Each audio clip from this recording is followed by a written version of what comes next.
जय हो श्री कृष्ण भगवान की। अथ गीता का दूसरे अध्याय का शेष भाग।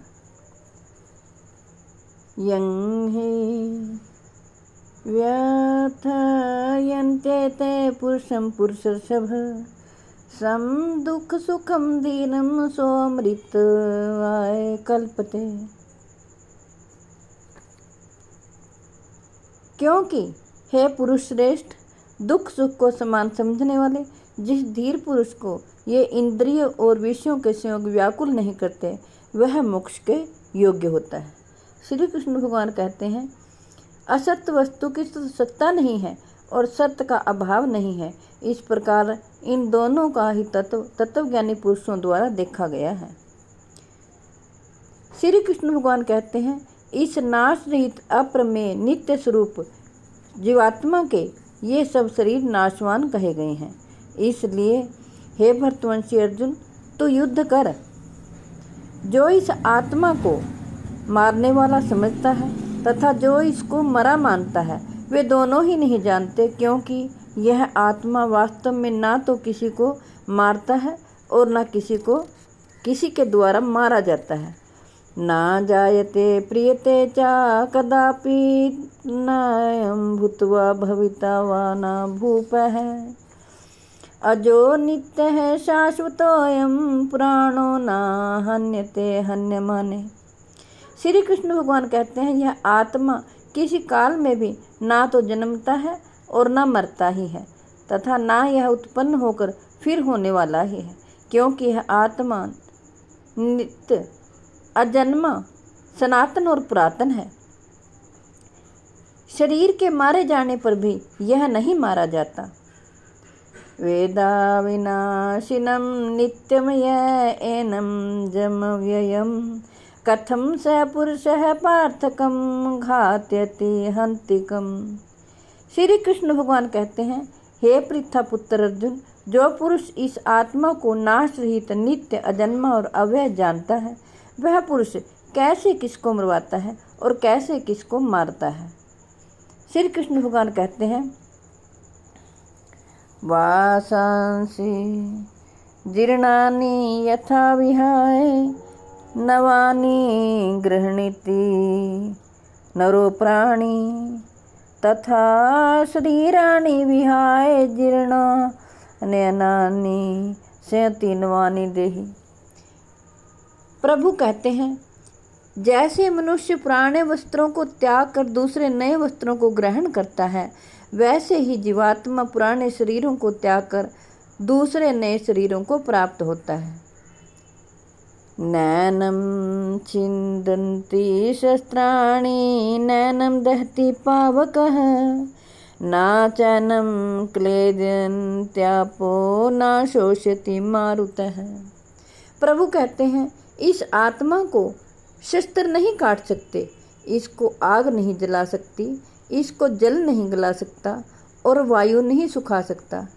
अच्छेद्यो अयम दाहयो अयम क्लेद्यो अशोष्य एव च नित्यः सर्वगतः स्थाणुर्चलो अयम सनातनः। क्योंकि यह आत्मा अचिन्त्य है, यह आत्मा अच्छेद्य है, यह आत्मा अदाह्य अक्लेद्य और निस्संदेह अशोष्य है तथा यह आत्मा नित्य सर्वव्यापी अचल स्थिर रहने वाला और सनातन है। अव्यक्तो अयम अचिन्त्यो अयम विकार्यो अयम उच्यते तस्मादेवं विदिते वैनं नानुशोचि तुम हर्षि। श्री कृष्ण भगवान कहते हैं, यह आत्मा अव्यक्त है, यह आत्मा अचिन्त्य है और यह आत्मा विकार रहित कहा जाता है। इससे अर्जुन, इस आत्मा को उपयुक्त प्रकार से जानकर तू शोक करने को योग्य नहीं है, अर्थात तुझे शोक करना उचित नहीं है। अथ चैनम नित्य जातम नित्यम वा मन्यसे मृतम तथापि त्वं महाबाहो नैव शोचि तुम हर्षि। श्री कृष्ण भगवान कहते हैं, किंतु यदि तू इस आत्मा को सदा जन्मने वाला तथा सदा मरने वाला मानता हो तो भी हे महाबाहो, तो इस आत्मा को इस प्रकार शोक करने को योग्य नहीं है। जातस्य हि ध्रुवो मृत्युर्ध्रुवं जन्ममृतस्य च तस्माद् परिहार्यर्थे न त्वं शोचितुम हर्षि। श्री कृष्ण भगवान कहते हैं, क्योंकि इस मान्यता के अनुसार जन्मे हुए की मृत्यु निश्चित है और मरे हुए का जन्म निश्चित है, इससे भी इस बिना उपाय वाले विषय में तू शोक करने को योग्य नहीं है। जय हो श्री कृष्ण भगवान।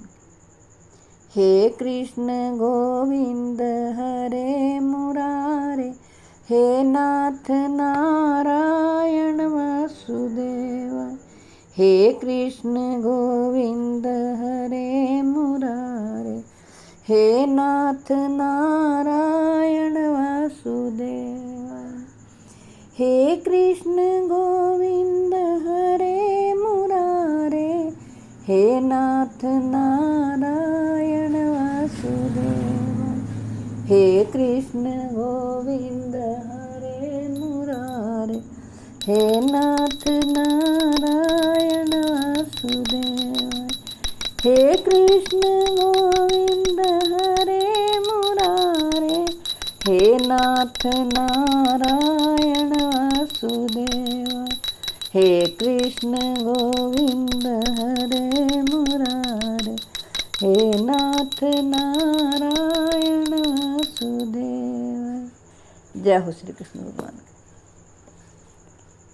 जय हो श्री कृष्ण भगवान।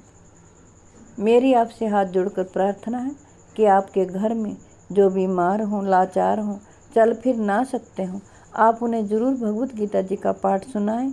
अपने बच्चों को भी भगवत गीता जी का पाठ सुनने के लिए और पढ़ने के लिए प्रेरित करें, ताकि भगवान श्री कृष्ण सदा उनकी रक्षा करें और वो सद्मार्ग पर चलें।